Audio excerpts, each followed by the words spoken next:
Nabagsak ng dalawang drug personalities matapos silang maaresto sa ikinasang bypass operation ng mga otoridad sa Davao City. Narito ang detalye ng report mula kay Patroluman Bername Lapus.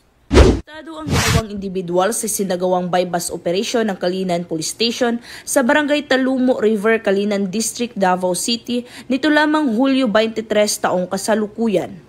Kinilala ni Police Major Robel B. Saavedra, Station Commander ng Kalinan Police Station, ang suspect na si alias Tol, 18 anyos, walang trabaho, na residente sa Dorian Village, Barangay Kalinan, Davao City, at alias Raymond, 28 anyos, na parehong tinaguriang street-level individual.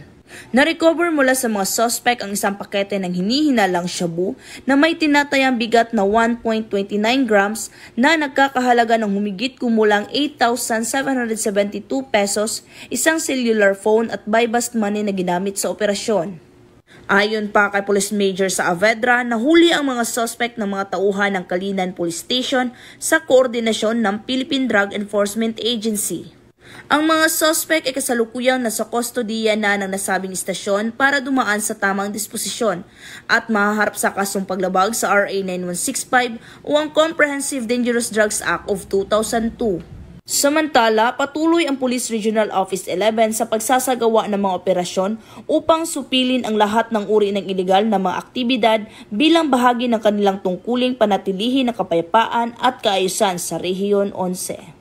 Mula dito sa Rehiyon 11, ako ang inyong PNN correspondent, Patroluman Bername Lapus, alagad ng batas, tagataguyod ng Balitang Pulis.